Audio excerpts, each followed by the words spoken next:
partage d'écran. Comme je disais, je n'ai pas l'écran. J'ai un technicien qui est en train de... C'est pas grave, on peut y aller comme ça.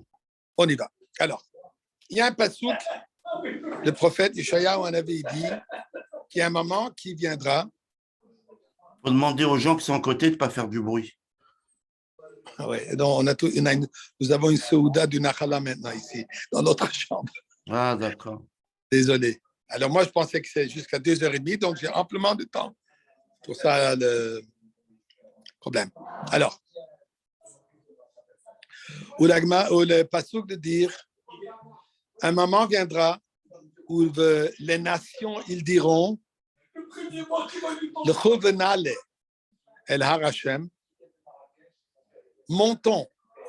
Il est temps que nous allons tous monter vers la montagne de Dieu, Har Hashem, El Bet Elokei Yaakov, pour aller vers la maison de Dieu de Yaakov. Donc, qu'est-ce qu'ils disent? Le prophète, il parle du temps de la Goula, du temps de Mashiach, où toutes les nations ils vont reconnaître le besoin, leur besoin, de se rapprocher du Beth Amikdash, des valeurs du Beth Amikdash, des enseignements du Beth Amikdash, particulièrement pour les nations, les 7 lois de Noach, et qui vont reconnaître que le moment venu de se soumettre à la, comment je dirais, au fait que c'est Mashiach, que lui, il est le roi du monde entier, Melech HaMashiach, et ils vont se soumettre aussi se laisser diriger par Melech HaMashiach. Dit la Gemara, dans la Gemara Psachim, Daf Peches, la Gemara dit, ici il y a marqué, Rabelazar dit, qu'est-ce qu'ils disent? El Bet Elokei Yaakov, la maison de Dieu de Yaakov. Il pose la question, Velo Bet Avraham, Velo Bet Yitzhak. Il n'y a pas mentionné, ni d'habitude, comme on dit dans la prière tous les jours, Elokei Avraham, Elokei Yitzhak, Elokei Yaakov. Quand on évoque les patriarches, on les évoque tous, les 3. Quand on vient de Sukkot il n'y a pas longtemps, les Ushpizin, les invités, nous avons Avraham, Yitzhak, Yaakov. Pourquoi est-ce qu'ici, on souligne Bet Elokei Yaakov sans mentionner du tout ni Abraham ni Yitzhak? C'est la question que la Gemara pose. Et la Gemara répond, quand on dit Bet Elokei Yaakov, la maison de Dieu de Yaakov, c'est quelle maison? Bien sûr qu'on parle, quand il dit le Chovenale El Har Hashem, qu'on monte sur la montagne de Dieu. Montagne de Dieu, c'est la Harabait, la Haramoria, l'endroit du Bet Hamikdash. Et au lieu de dire El Bet Hamikdash, il dit Bet Elokei Yaakov. Pourquoi il ne dit pas tout simplement Nalel Bet Hamikdash? On ne trouve pas dans le Rambam de Halachot Bet Elokei Yaakov. Le Bet Hamikdash, il est appelé au nom de Bet Hamikdash, pas au nom d'un individu. Oui, on sait qu'effectivement, le 3e Bet Hamikdash est au mérite de Yaakov, mais ce n'est que son mérite, ce n'est pas son nom. Le Bet Hamikdash n'est pas appelé Bet Hamikdash, Bet Yaakov. Donc, dit la Gemara, qu'il y a quelque chose de particulier que la Gemara, que le Passouk souligne ici, que les nations y viennent dû au fait de quelque chose que Yaakov a en particulier différent, ou même utiliser peut-être le mot supérieur, à Abraham et à Yitzhak. Et comprend. Alors, dit la Gemara, qu'est-ce qui se passe? Dans cet endroit du Beth Amikdash, il y avait plusieurs événements qui sont déjà arrivés là-bas avant même que le Beth Amikdash a été construit là-bas. Le premier qu'on sait, bon, d'abord, l'être humain, Adam Arishon, Dieu a pris Afar, il a pris de cet endroit. La terre que Dieu a pris était de l'endroit du Beth Amikdash. Okay? Mais nous savons que, d'ailleurs, dans la paracha de cette semaine, quand Abraham Avinu a été appelé pour sacrifier son fils, pour offrir son fils comme un corban, il devait aller où? Velech lecha el eretz à Moria. Il faut qu'il aille sur l'endroit où il y avait plus tard le Beth Amikdash. Maintenant, qu'est-ce qui se passe? Abraham Avinu, il a déjà construit le Mizbeach et Yitzhak, il est déjà même allongé sa gorge, prêt à se laisser sacrifier. Certains moments, ou plutôt dernière seconde, Dieu lui dit non, ce n'est pas besoin de l'offrir, fais pas, Chas Shalom, ne le tue pas, c'était juste une épreuve. Donc, là était l'endroit où Abraham Avinu a eu le dévoilement, comme il est marqué, d'ailleurs, le Malach s'est dévoilé 2 fois, donc un dévoilement divin qu'Abraham Avinu l'a eu dans cet endroit, dans ce moment tellement important, à tel point c'est un moment important, puisque c'est là où Dieu dit, maintenant je reconnais que tu es vraiment Yireh Elohim Ata, tu as passé, tu as surmonté toutes les épreuves que je devais te donner, donc ça c'est un moment de, disons, le top que Abraham doit atteindre dans sa vie, dans son service d'Akadosh Baruch Hu. Et c'est à ce moment où lui, il voit le dévoilement divin. Qu'est-ce qu'il dit? El Har Hashem Yeraeh. Abraham Avinu nous dit que Dieu s'est dévoilé à lui, El Har Hashem, sur la montagne de Dieu. Donc, qu'est-ce que nous voyons ici? Qu'Abraham Avinu, quand il parle de cet endroit, il nomme l'endroit comme l'endroit d'une montagne sur laquelle Dieu s'est dévoilé. Comme il dit, Abraham, il a nommé ces places. Hashem Yireh, l'endroit où Dieu se dévoile. Asher Yehamer, pour que ça soit dit. Hayom Bahar Hashem Yireh. Aujourd'hui, Dieu s'est dévoilé sur cette montagne. Donc, l'accent est sur montagne. Abraham Avinu l'appelle l'endroit montagne.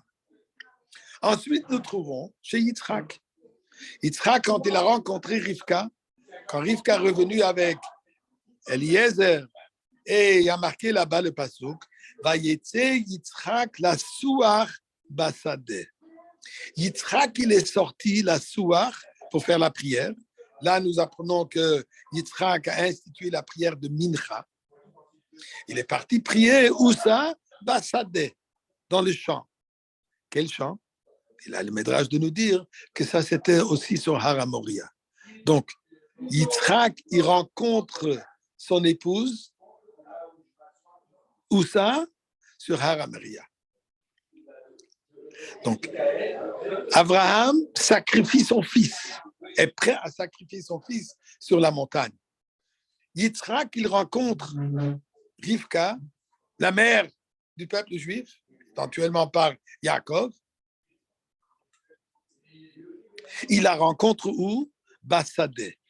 Donc Yitzhak, il considère l'endroit du Beth Amikdash un champ. C'est ce qu'il dit la Gemara. Tandis que chez Yaakov, quand Yaakov il a eu son fameux rêve, quand il a dû quitter la maison d'Yitzhak pour aller chez Lavan pour marier ses 2 épouses, ou les 4, pour fonder le peuple juif, qu'est-ce qui a marqué qu'Yitzhak, Yaakov, il s'est arrêté en mi-chemin et il s'est reposé. Et là, il a vu dans son rêve les anges, l'échelle qui lui montre la relation, la connexion entre le monde matériel et le monde spirituel, le monde d'ici et le monde divin, par cette échelle. Et il voit les anges qui montent et qui descendent. Qu'est-ce qu'il dit? Enze ki'im bet Elohim. Yaakov, quand il dit « Waouh, je viens d'avoir cette révélation divine extraordinaire, où est-ce que je l'ai eu? Bet Elohim. C'est la maison de Dieu. » Donc, nous dit la Gemara qu'ici nous voyons 3 termes par rapport à cet endroit du Beth Amikdash. Abraham, il appelle cet endroit Har, montagne. Yitzhak le nomme Sadeh, le champ. Yitzhak le considère le champ. Yaakov est celui. Regarde s'il y a quelqu'un. Et Yitzhak le considère nomme maison. Alors, c'est ça ce qu'il dit la Gemara, étant donné qu'eux, ils disent Nale el bet Eloke Yaakov, on veut monter dans la maison. Le seul qui a nommé cet endroit maison, c'est Yaakov. Donc, il ne peut pas dire bet Abraham, puisqu'Abraham l'a nommé Har. Il ne peut pas dire bet Yitzhak, puisqu'Yitzhak l'a appelé Sadeh. Le seul qui a nommé cet endroit Baïd, c'est Yaakov. Bon, c'est ça ce que la Gemara répond. So what? Mais c'est quoi l'idée? C'est quoi le sens? D'ailleurs, pourquoi même l'appeler Bet Yaakov? Dis tout simplement Bet Hamikdash. Moi, j'ai l'impression, je ne sais pas, que Gérard, si tu es aujourd'hui en Israël, mais je crois que si tu vas rentrer dans ton comment ça s'appelle, dans ton GPS, dans ton Waze à Yerushalayim, que tu veux aller au Bet Yaakov, ça ne va pas t'amener au Kotel, au Bet Hamedia, ça va t'amener probablement dans une école qui s'appelle Bet Yaakov. C'est quoi l'idée d'appeler ça Bet Yaakov? Dis tout simplement Bet Hamikdash. Et quelle différence, montagne, champ, baït? Eh bien, il y a ici un concept fondamental. Vous avez des sacs verts rapides, tout débarrassés. Un sac vert. J'ai dit les hommes. Je suis en train de donner le cours. Ah. Alors, ce qu'il y a de commun entre une montagne et un champ, que même malgré le fait qu'on va partir en vacances à la campagne, on va grimper sur l'arbre, sur la montagne, mais ce sont des endroits où on ne vit pas permanent. C'est un endroit où on se trouve temporairement, pendant des vacances, pendant une excursion, un jour de l'Akba Omer, peu importe, mais c'est un endroit qui connote une présence temporaire. Quand on parle de maison, maison représente un endroit permanent.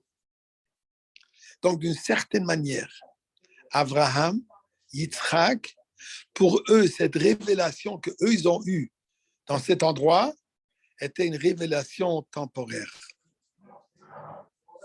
Tandis que Yaakov, lui, il dit, moi, je veux que cet endroit ne soit pas un endroit où il y a une révélation temporaire, mais que ça devienne un endroit de révélation permanente. Et qu'est-ce qu'il y a de différent entre Abraham, Yitzhak et Yaakov? On trouve plusieurs choses. Abraham, nous savons, il est Midat HaChesed, l'attribut de Chesed, l'attribut de bonté. J'ai oublié de mentionner tout à l'heure, je m'excuse, ce cours aujourd'hui, il est dédié à la mémoire de David ben Rika, qu'aujourd'hui est Sanachala, ainsi que Simi bat Solika. Et Abraham, Midat HaChesed, l'attribut de bonté. Abraham sert à Kadosh Baruch Hu avec amour. Abraham Arouvi. Mais nous savons, je m'excuse, je reviens, Yitzhak, Gevura, c'est la rigueur, la sévérité, la crainte. Pachad Yitzhak, nous dit le Passouk, la crainte de Yitzhak. Yira. Yaakov, lui, il est Midat Hatiferet. C'est quoi Tiferet? Cette splendeur, c'est quoi? Tiferet, c'est la fusion de Chesed et Gevura qui devient maintenant Rachamim, qui devient maintenant la miséricorde. Chesed, toujours seulement Chesed, c'est très beau, mais ce n'est pas parfait. Il y a des moments où il faut pouvoir dire non. Abraham, lui, il avait la qualité de Chesed. Pour ça, quand il devait agir d'une manière de Gevura, ça a été pour lui un grand défi. Quand il devait renvoyer même Ishmaël de la maison, pour lui, c'était un défi. Pourquoi? Puisque c'était un acte de Gevura qu'il a des difficultés à faire. Il a fait, pourquoi? Puisque Dieu lui a demandé de le faire. Mais de par soi-même, ce n'est pas quelque chose qu'il est même capable de faire. Pourquoi? Puisqu'il est Chesed. Donc, il est Chesed à perfection, mais Chesed par vertu de ce que c'est, n'est pas parfaite. La même chose avec Gevura. Gevura, la crainte de Dieu, c'est extraordinaire. Toujours se retirer du mal, c'est extraordinaire. Hirat HaRomemut, avoir cette conscience, cette présence divine devant soi tout le temps, c'est extraordinaire. Mais toujours être sévère n'est pas bon. Donc pour ça, nous voyons aussi qu'Abraham, chez lui, dans les enfants d'Abraham, il y avait un Ishmaël. Donc, d'Abraham, dû au manque de perfection, il faut faire attention quand on parle d'Abraham et Yitzhak, bien sûr, mais c'est ce qu'on nous enseigne dans la Chassidut et dans la Kabbalah, que Abraham, étant donné qu'il était chesed à l'absolu, il y avait une possibilité pour lui qu'il y ait un Ishmaël qui se produit de lui. Yitzhak, lui, les Gevura, il avait un Esav. Donc, les deux représentent un résultat de imparfait. Yaakov, que lui, il est Midat Hatiferet. Yaakov, que lui, il est cette fusion, cette perfection de Chesed et Gevura. Pour ça, il y a marqué chez Yaakov, Mitatosh Lema, tous ses enfants tzadikim.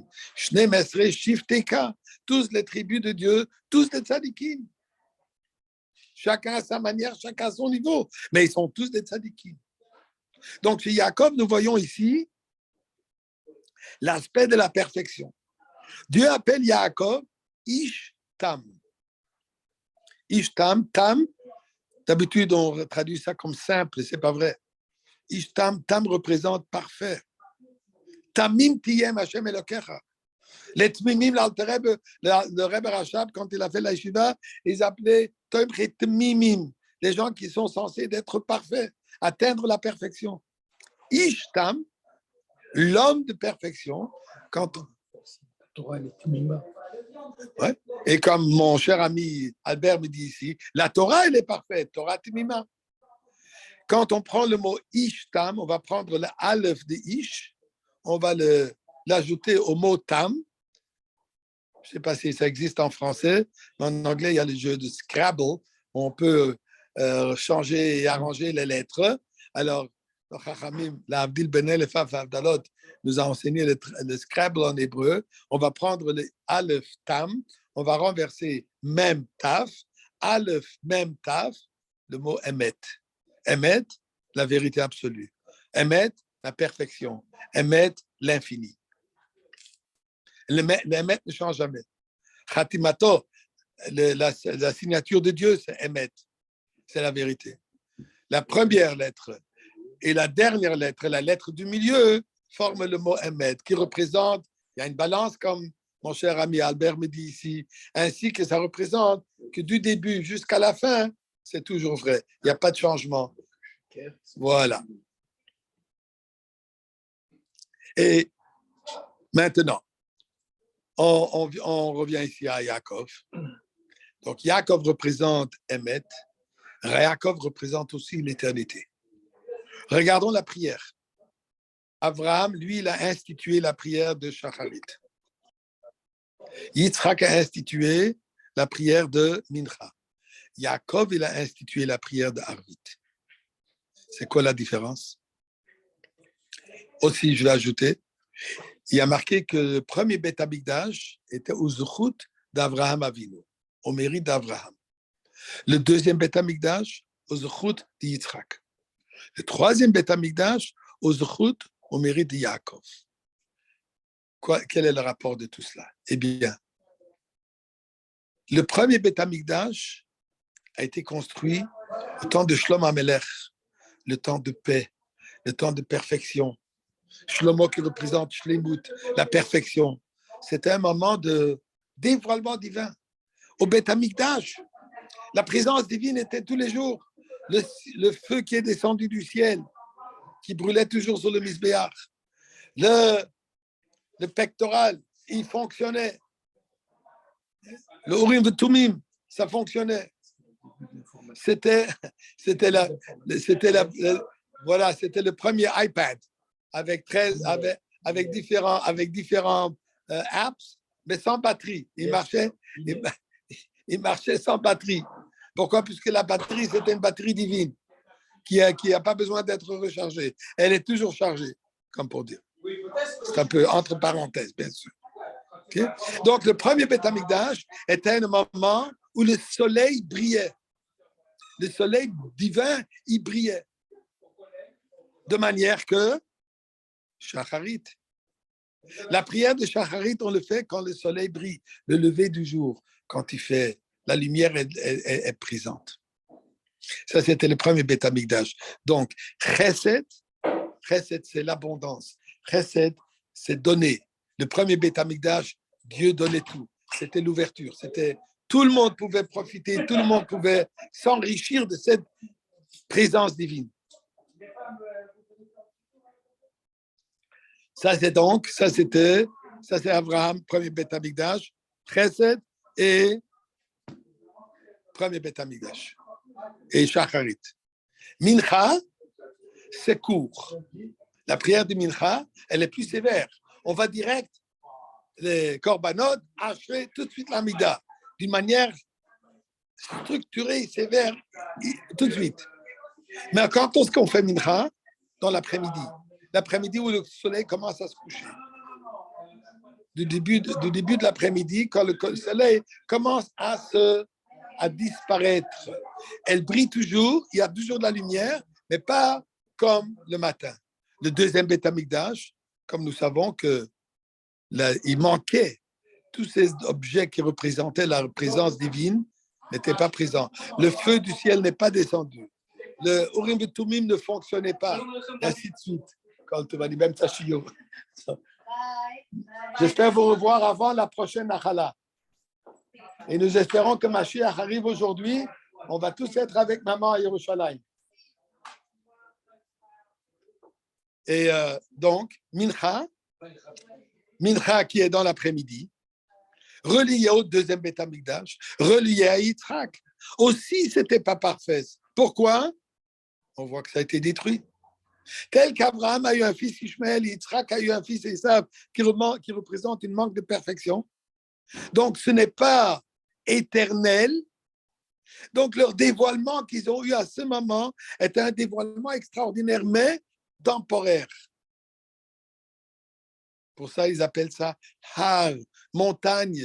Il y a une présence. On peut être là, mais on peut pas vivre là-bas permanent. La même chose avec Sadeh. C'est un grand dévoilement. Il a rencontré Rivka. Il va fonder le peuple juif. Et comme dès qu'il a vu Rivka, il a dit, voilà, je vois la Shrina telle qu'elle était chez Sarah. Je vois maintenant la présence de Dieu autour d'elle, près d'elle. Donc, il a vu le dévoilement divin. Mais, manque de perfection. Pas parfait. Deuxième Beth Amikdash. Vient Yaakov. Yaakov, lui, il a toute une autre mission. Yaakov, lui, il a monté ses tribus, il a monté sa famille. À quel moment? Il n'était pas en Eretz Israël. Il a eu une vie pleine de défis.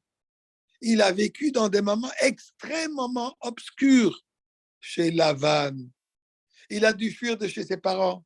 Il est parti chez son beau-père, qu'on ne va pas maintenant parler de toutes les grandes qualités que son beau-père avait. La seule chose, même son nom était faux. Il a eu le nom Lavan qui représente blanc. Il était loin d'être blanc, loin d'être pur. Ensuite, il a eu le problème avec Esav. Ensuite, il a eu des problèmes avec Yosef. Une vie pleine de défis. Une vie qu'il vit dans tous différents moments de défis, de différents moments d'obscurité. Particulièrement, il a monté son foyer, ses shvatim, quand ça, dans l'obscurité de chez Lavan. Quand il fait nuit. Lui, il a fait la prière de Arvit. Arvit, on dit le soir. Comme on dit dans le Pasuk, qu'on dit tous les jours dans Mizmoshir, Vemunatra baleilot. Croire quand Dieu est présent, c'est très facile. Croire quand on voit le Beth Amikdash, c'est facile. Croire quand tout est bien, tout est beau et on voit la présence divine, ça ne demande pas de grands défis. Quand est-ce qu'il y a le défi? Quand Baleilot, quand il fait sombre, quand il y a toutes sortes d'obscurités, quand on veut faire face à un Lavan, il faut faire face à un Esav, il faut faire face à un Eliphaz, il faut faire face à toutes sortes de l'ange de Esav, et ainsi de suite. Et il ne perd pas son émouna, ne perd pas son midatatifet, ne perd pas sa vérité, ne perd pas sa perfection. Ça, c'est Yaakov. Et d'ailleurs, dit il dit, la raison pourquoi Yaakov a mérité de bâtir son foyer parfait, puisqu'il a bâti durant l'obscurité. Puis quand on bâtit, quand il fait sombre, là, les résultats sont supérieurs à tout ce qu'il y avait avant. Pour ça, dit le Passouk, Baït, permanence, Bet Amikdash Ashli, Bet Amikdash Ashli, le troisième Bet Amikdash qui est éternel, comme il y a marqué, le Bet Amikdash Ashli ne sera jamais détruit. Et dans ce Bet Amikdash Ashli, il y aura encore de plus grands dévoilements divins qu'il y avait même dans le premier Bet Amikdash. Ça, c'est Bet Yaakov. Ça, c'est la maison qui Yaakov il bâtit. À comprendre. Aujourd'hui, nous vivons dans ce moment. Nous vivons dans un moment de défi, d'obscurité.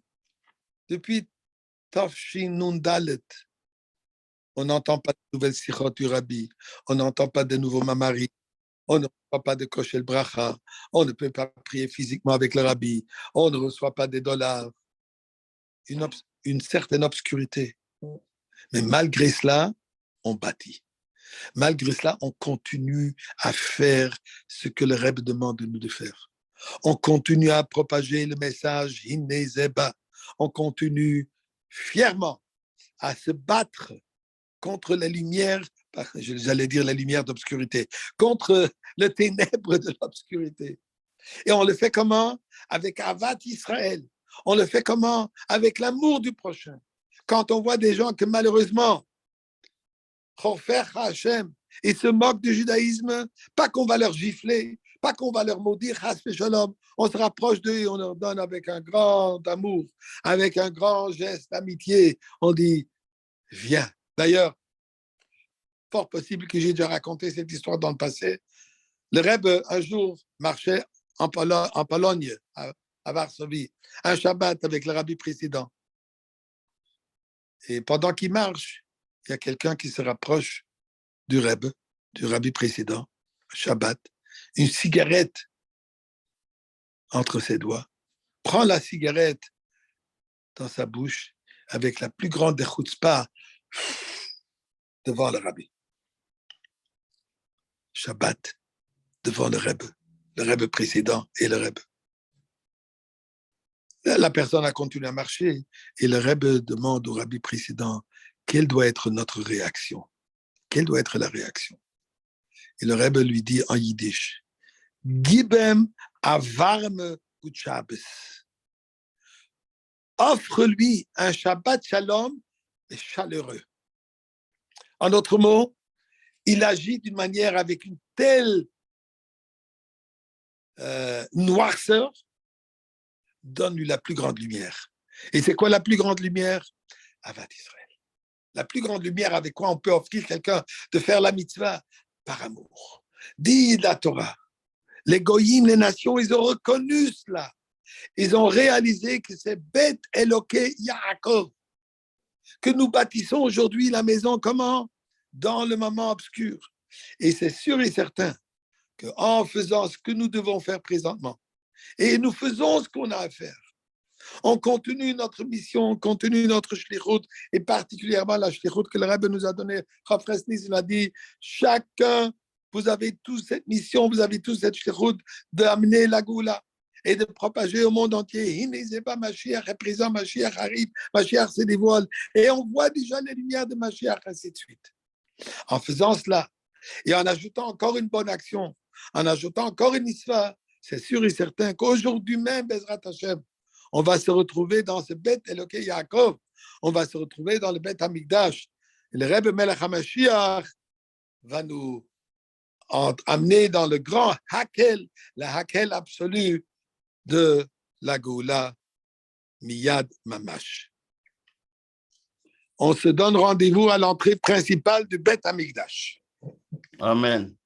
Bye. Et je m'excuse encore pour Pas de souci. pour la semaine prochaine, Gérard, on va se parler, puisque 1h30, c'est... OK. All right, on se reparle. Bye.